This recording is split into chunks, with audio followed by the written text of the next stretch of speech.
Back with you here, Justin and Ben, 41st Acre. Um, we're a little behind. We didn't get together last week, so this week we're going to cram everything in. We're going to talk Texas versus Ohio State week one. We're talking San Jose State this past weekend, and we're going to do a little look ahead to UTEP. So, again, welcome, guys. First game of the season, Texas at Ohio State. That was a tough one, and let me just show some with you guys. You hear that? That is a kidney stone, and I'm sure a lot of Texas fans got this week one against Ohio State. It was pretty tough watching that offense struggle. A lot of credit to Ohio State, defending national champs, but Texas, I felt, really shot themselves in the foot. Another slow start in a big game from Sark. We saw that in the playoff game last year. We saw that the year before against Washington State in the semifinal game. Like, it just seems to me like a theme with Sark in these big games. Offense starts a little slow, but also it was Arch's first start away from home. Obviously, a big stage. Nerves had to be there, whether you say you're nervous or not. But just looking at some of the notes I took from the first half, 4 penalties for 35 yards. There was a false start that turned a third and manageable to a third and long. A Colin Simmons illegal hands to the face extended the drive. A pass interference by Muhammad extended a drive. Those 2 penalties were on that first touchdown drive by Ohio State. There's an 80-yard drive helped out by 2 15-yard penalties. Defense played great all game. I can point to those two penalties alone on that drive. Otherwise, that Texas defense played pretty well. Again, and then the second score by Ohio State was after a turnover. So, again, I think like that game, both teams were kind of playing not to lose. We made more mistakes than Ohio State. I don't think they had any penalties until maybe the fourth quarter. So they were much more composed, and they played a better game. They coached a better game, I thought. Texas might have better talent, but I thought Sark got a little outcoached. Granted, we didn't know what Matt Patricia was going to bring from the defensive side. You saw some of Sark's post-game press conferences. He admitted that it kind of was more like an NFL game than a college game. So kudos to Ohio State staff. But I did think Texas lost the game more than Ohio State won it. And Ryan Day even went on. He was on Joel Klatt after the game. Mentioned that they kept things very vanilla once they got a lead, as to try to not lose the game. We'd probably do the same if we had the lead. But second Never half, had that chance. yeah. Justin, jump in anytime. Yeah. No, I mean, going into that game, it was exciting to talk about. And again, we're fans, right? First and foremost, alumni and fans. Going into the game, I think there was excitement, but certainly some nervousness. And it doesn't, I think I texted you guys this the other day, like it just doesn't feel the same as last year, even the year before that.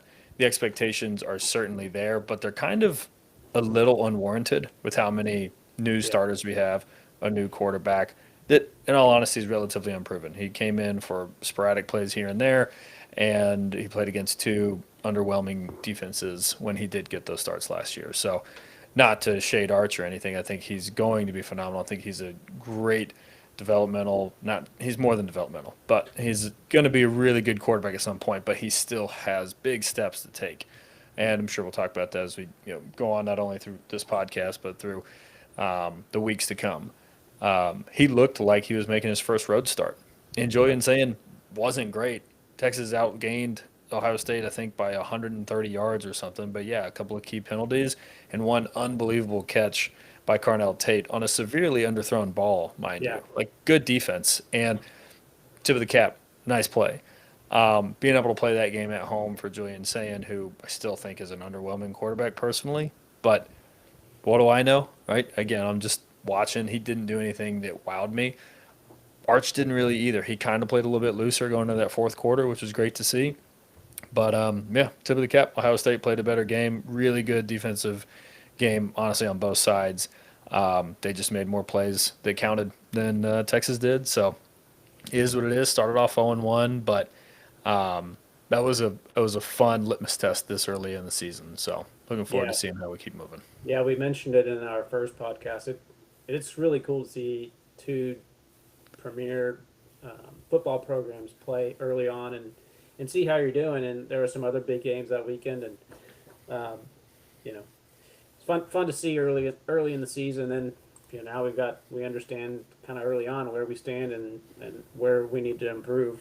Yep. Um, another note I had from the beginning from that first game was I thought the running game looked really good. Wisner, Baxter, I thought that both of them looked really good. I kind of felt like that should have been our identity throughout the game, um, but I think we kept trying to to be flashy and that's Sark's offense. I get it, and it's worked. I mean, he's been very successful, but um, kind of to me, some of that it's like we're too aggressive, but not aggressive enough at the same time. It's kind of an oxymoron. Like going for it early on fourth down, it's 7-0. Like, why are we? What I know we're on the 1 yard line, but we've already tried to run it twice with Arch on that goal to go situation, and let's get in an obvious QB sneak formation and get stuffed. And now we have 0 points. And that was, in my opinion, that was the tough. Like, you got said be back. He's 230 pounds. Yeah, Why are you trying to sneak Arch in there, man? well, and I that's don't know. Did exactly he what. want Arch to be able to say he scored the first touchdown of the season? Like, that Yeah. that was bad play calling, in my opinion. That's exactly what Ohio State did when they went for it on fourth down. They ran a power with their Yeah. big running back. C.J. Donaldson, touchdown. Yeah. Easy. So, Now, Ant Hill did read that play correctly. He just missed the tackle. And Yeah. he admitted that. but yeah, I feel like, that's, I don't know. I feel like that happened in a game or two last year where like, I just don't understand. It's early in the game. Why are we going for it on fourth down? Um, Yeah. this, I don't know if I talked to you about it, but this is almost exactly how the Aggies lost to us last season. Is Mm-hmm. they went for it on fourth and goal 2 times and didn't get it, and they Yeah. only lost the game by 7 points. It was So either 17-7 or 17-10. yeah, it was again a close game. I think if you kick the field goal early, yeah, you need touchdowns to win, but kick the field goal early, take some momentum, take some points with you. Um, and at the end of the game, you've got a chance, maybe a touchdown, a 2 point conversion instead of I got to get a touchdown onside kick, and you got to get a lot more things to go your way. Mm-hmm. So I just I question that decision. Obviously, he's there for a reason. He's been a great coach. He always says the right thing at the podium. So I Yeah. appreciate He's him for open doing and that. honest. And one thing I will say that I believe led to that decision is how good the defense was playing. Okay, if we don't get it, we put them on the 1 yard line, I right? agree. Yeah. Good luck trying to drive 99 yards against us. So that also being a part of it, I get. At some point, will they learn the lesson and just take the 3? I don't know. I mean, if he calls the right play calls or if the offensive line blocks better, then you don't have to worry about it. So he can call the plays, but the players still have to execute. I think that was a bad play call personally. Yeah, it's easy for us in hindsight to It's question yeah, it. exactly. But yeah, I don't know. I think I would have kicked the field goal early on. Maybe the second time I can agree with going for it. Right. Especially since you missed the first time. Not you're kind of trying to make up for missing points the first drive. Yeah. But yeah, Again, it was just all in my all, observation.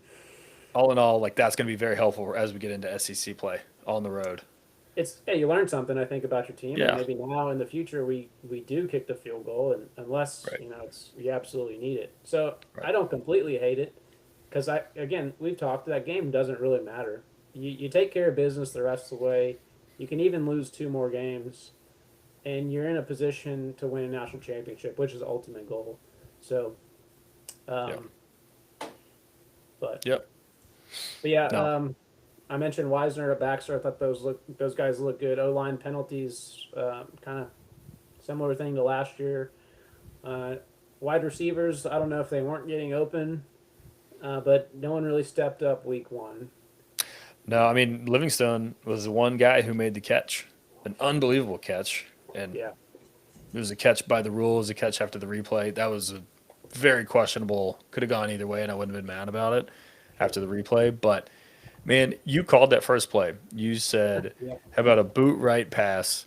And it's exactly what happened. And when he threw that 5 yards short of the receiver, immediately, I mean, there's just kind of like a sinking feeling of, I don't know if this is what we wanted, boss. Like this, that throw, and you yeah, could see how erratic he was. I don't know if you saw this stat, but of the I'm sorry, yeah, of the incomplete passes, only 3 of them were actually catchable. So I think he had 14 incomplete passes. 11 of them were deemed uncatchable. And on his overall number, it was almost 35% of his total throws were uncatchable. You are going to find it very tough to win any games, especially in the SEC or the Big Ten, any of these big time games, if you're going to be that inconsistent and just throw completely uncatchable balls. You got to give your guys opportunities. Not that they caught everything when it went to them, but you can't be that inconsistent and that inaccurate and expect to win a game like that. Just period, end of story. That was a yeah, shocking number to me. yeah. That was yeah. Even when we did have guys open, he missed them. You know. Yep. So whether it was nerves, whether it's technique, I think coaches know they'll figure it out. I mean, there he wasn't. I mean, yeah, maybe he had an extra star to his recruiting because of his last name, but like the guy's got talent. Like he was recruited everywhere, so Right. um, we'll kind of give him a pass there. But yeah, again, good first game. You only lose by a touchdown. Right. Um, Defense was phenomenal. We think they're going to lead the team all year. Yeah. So offense just has to not make mistakes, um, take care of the football, run the ball. Yeah. Team still has a lot You of potential. I mean, it was a learning game for sure. And I think after watching it, we were sending some of the memes back and forth. The one where he got compared to Angel Reese might have Yeah, been, or JFK would still be alive if Arch was the shooter. Like those were rough, man. But I yeah, think if anything, I mean, he's going to catch hell like that because of his last name, like you said, and because sure. he's a quarterback at Texas. Like Quinn caught all same kind of hell, right? So you got to be able to bounce back. You got to be able to take that criticism. It sucks when the buildup is so big and then that's the flop, quite honestly. But I mean, I didn't think any less or worse of Arch or of the team at that point. So, granted, I did say I thought they'd go 12-0, and there goes that prediction. Yeah. So maybe it's 12-0 after the 0-1. All Still right, possible. Still it's possible. still possible. Last thing on Ohio State, then we'll get to San Jose State. Grayson Littleton. I think Brett might have Mm, called him as the player to watch, and yep. everybody's talking about him now. He made a couple great plays in the game. Again, Hmm. Jeremiah Smith. Where was he? Texas. It's 2 games in a row they've kept Jeremiah Smith pretty much in check. Really Um, bottled them up. Yep. so, Yeah, and but that was, I mean, the 2 plays in a row where he was 1-on-1 against, I think it was Jeremiah both times, or it was Jeremiah and then Tate. But they challenged him 1-on-1, and he made 2 fantastic plays in a row yeah, and really kind of let people know, hey, I'm here. And as to we move me, into this next game, we will see that I don't like the first game was good for his confidence, but the second game against San Jose State was hopefully a reinforcement of you ain't there yet because he got beat a few times and we got lucky that the passes just dropped. I mean, he was phenomenal against Ohio State. I'll give him that. yeah. But we got to continue to see how that grows moving forward. So let's get into San Jose State. Texas obviously wins. They don't cover the spread. I lost some money on that. It was 37 and a half. It was what final was 38-7. So Yeah. they were one touchdown away, which they had opportunities in time. Yep. Got some turnovers late, but to me it was a slow start. Very slow. Penalty on the first play, first offensive play of the game. It's a little jet sweep type play. It's 15 yards or so, and I thought the hold was a little like Yeah, it was kind of away from the play. I didn't think it was Yeah. necessary, but regardless, it's just kind of like not how you want to start the game when you're supposed to dominate 70-0. Like Right. the good old days when we used to feel sorry for these other teams that would roll into Austin. Um, and Arch's first two passes were pretty far off target. Wingo had a drop on the second, third down of the game, so I think 16 yards through the first two drives, Yep. and it was to me. I was like, oh my gosh, what are we doing? Yep. Um, I thought the start was anemic. The whole game was relatively sloppy, quite honestly. There was what, a 5 minute span where things were clicking like the freaking Warriors, and we've talked about that Sark run. Everybody has, right? It's not a surprise to anybody, but really anemic start, almost like whether it was the weather, the Ohio State hangover, trying to like amp your own stuff up. Remember how we talked about Arch and how he's trying to use that same motto of, oh yeah, everybody has a target on us, but we got the red dot on them. Kind of seems like more talk than an actual feeling at this point. Like I don't feel it when I hear him say it. It sounds like he's just reiterating what he's heard. It's not his to own yet. And that beginning of that, I mean, the first half, well, not really the first half, but definitely like the first quarter or so was pretty tough to watch on offense. oh I yeah, think we had 11 penalties for 115 yards, yeah, it something like was that. It was too many bad. penalties for Yeah. sure. And that's that sloppiness. And I don't know if that's a single game or if they can fix it or what the case is. But as you said against Ohio State, penalties were an issue. So I don't know. I think I think it's again. I think it's the same. We're sounding a little like Brian Kelly last year after week one, and he's like, It's it's the the same same thing. thing. It's the penalties on the offensive line. It's Colin Simmons had two offsides penalties in this game.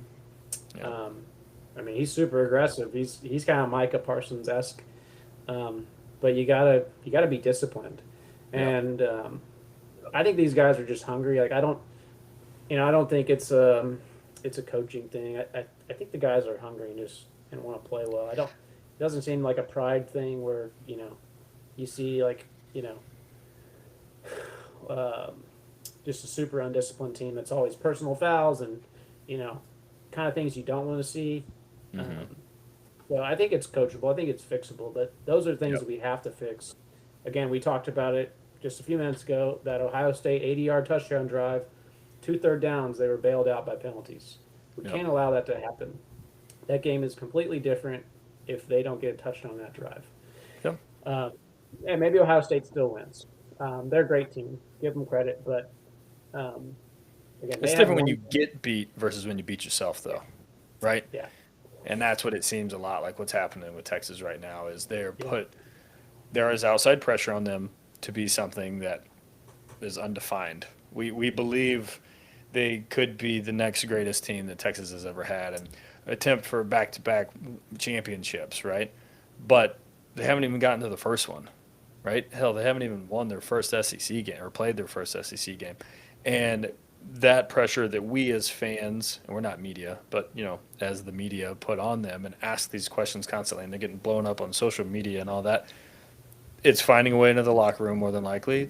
It's natural. They're humans, and then they're putting it on themselves when maybe they just need to go out and play, have some fun, do some schoolyard bullshit.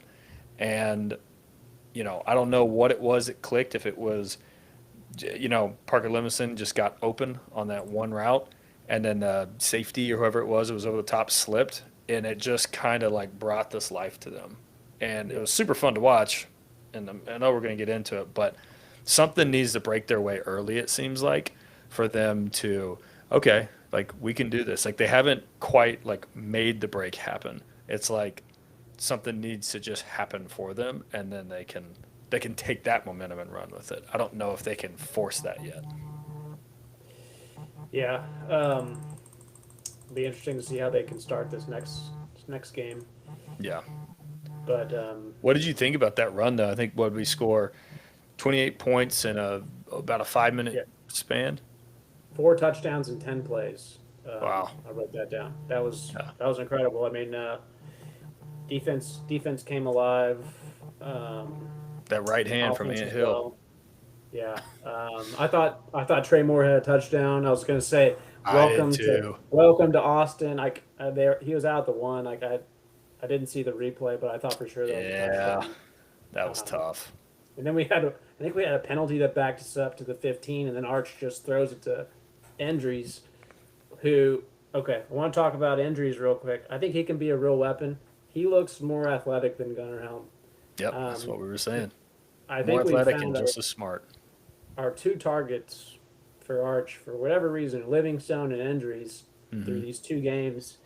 You know, Weisner hasn't, I'm sorry, Wingo hasn't really shown up. Keeps Um, dropping balls, man. he drops balls when they're hitting him or Arch has overthrown him.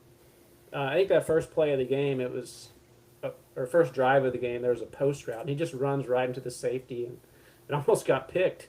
Yep. And I was like, "Oh crap!" Like Hmm. that was on the receiver, not on Arch.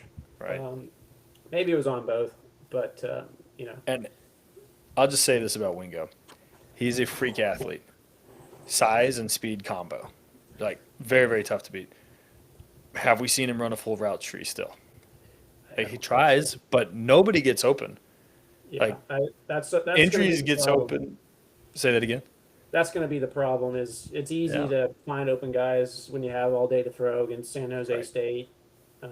The Right. next two opponents. When we play SEC fronts, who's going to Yep. get open quick, and you know, or what kind of scheme is Sark Yep. gonna do to get guys open? And I could be missing it entirely. There could be, an opportunity that, or not an opportunity, but there could be something happening where Wingo is truly getting doubled or bracketed in some way, and I'm just missing it.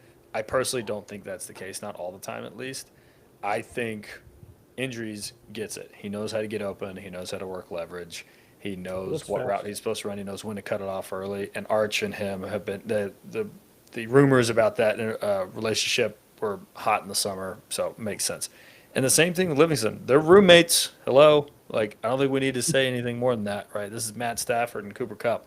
Okay, so yeah, if Winko can't catch the dang ball, and I don't know, he's not getting open, and Arch needs to see you open before he feels like throwing it right now. He's not anticipating. He's just not that level of passer yet. He could get there, but he's not there yet. You can see his gun shyness, and like where he loses his mechanics and throws it sidearm and all that, because he's not ready to trust himself to throw you open.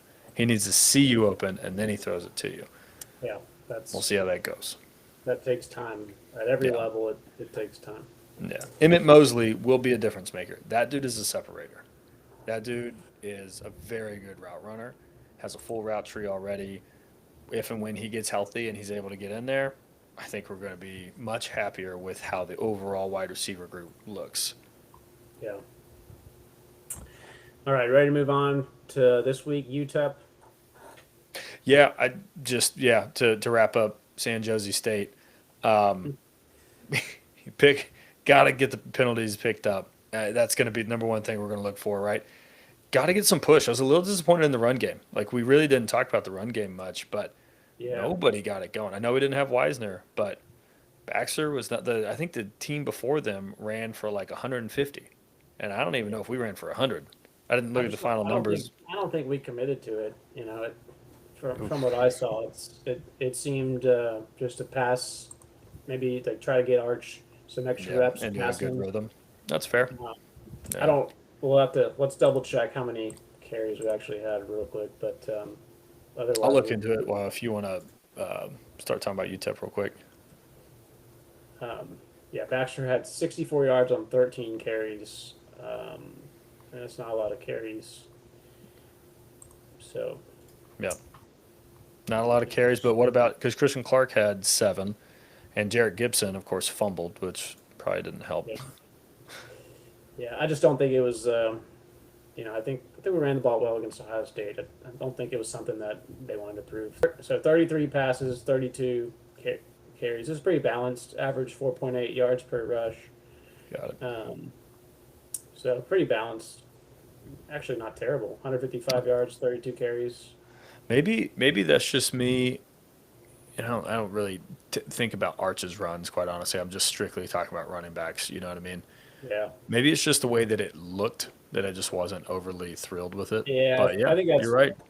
I think that's it. And there were a couple of long runs that padded those stats, but yeah, I think you're right. Yeah, Most of them seemed like 2 yards, and then they yeah, bust one yeah. for 15. Yeah.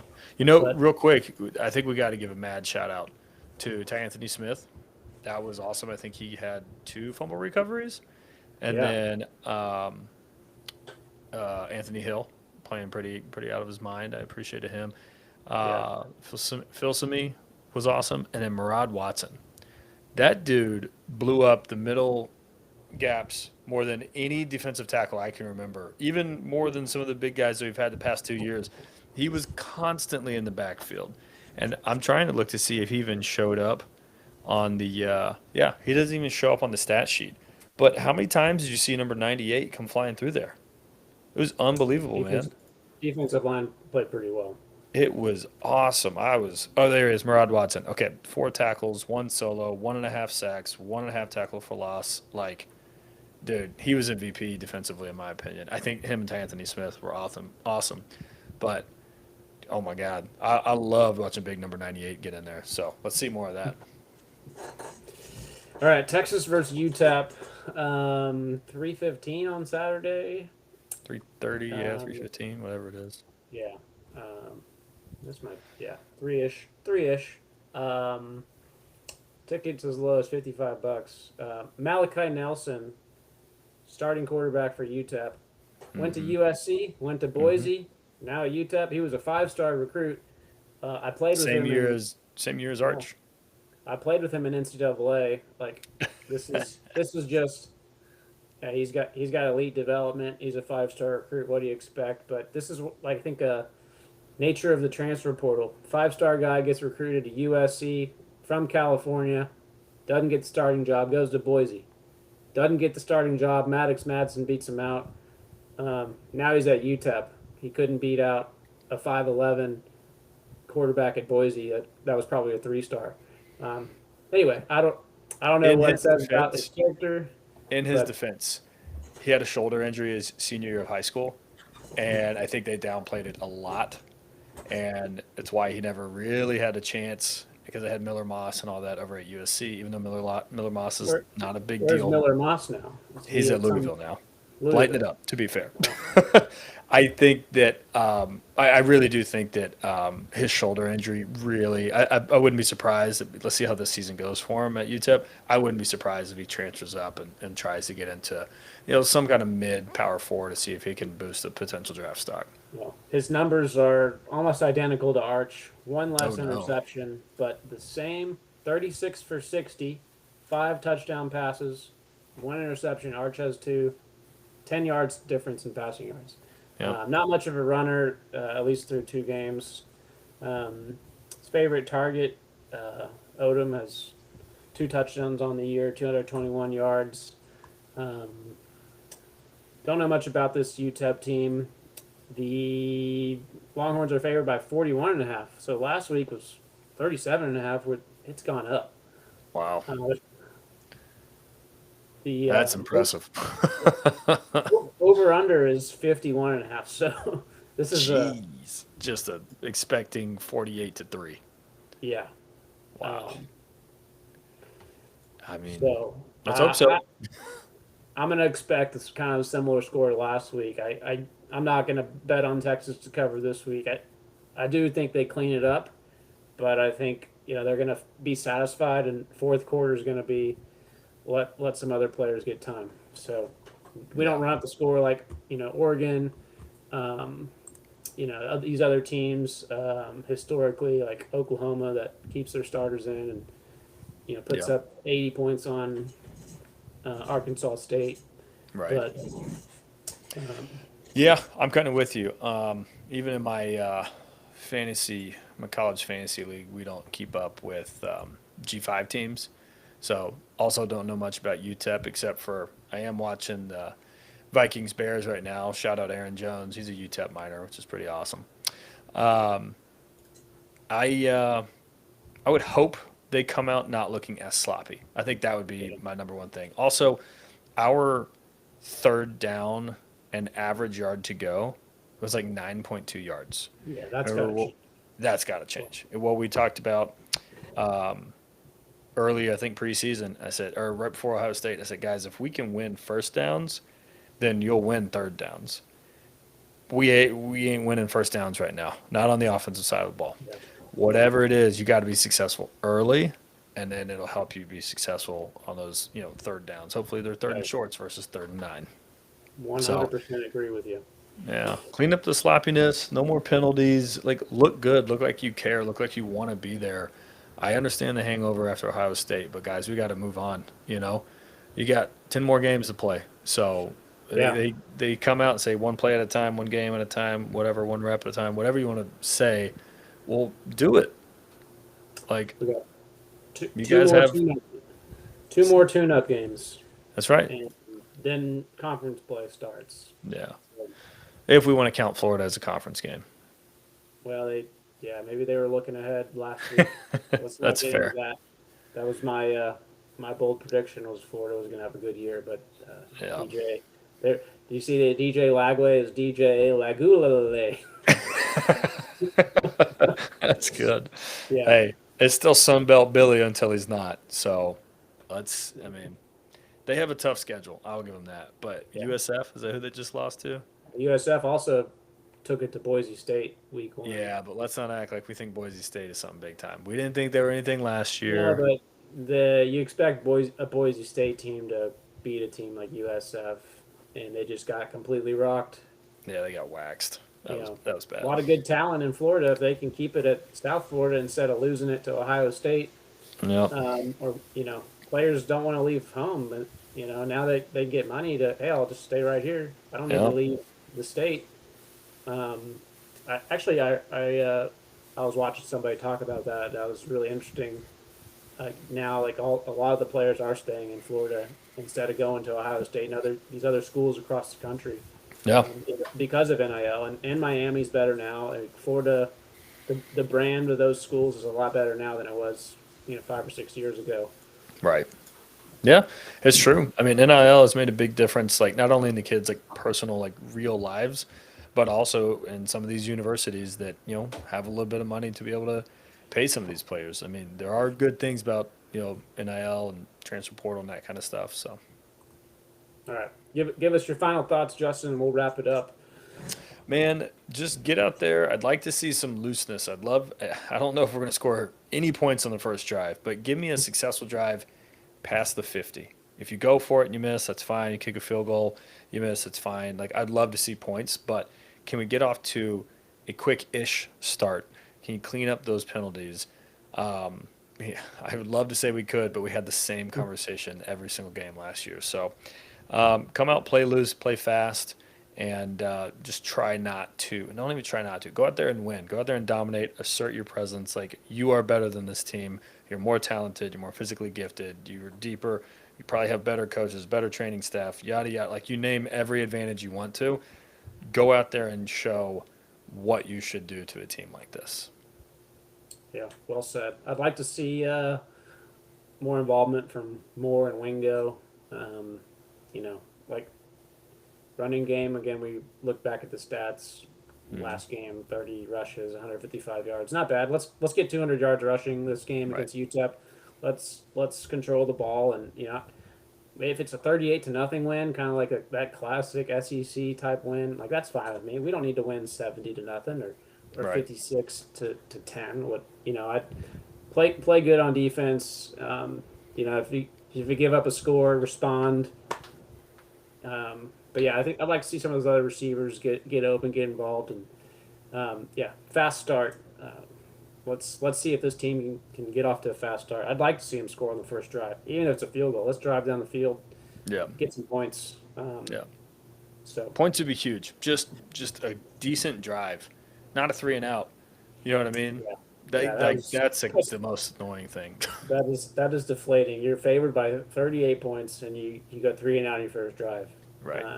Honestly, like, San Jose State had a lot of momentum. Like, one of these, you're going to play against a team that's inferior. You're going to give them momentum, and it can be hard to get back. So it's real.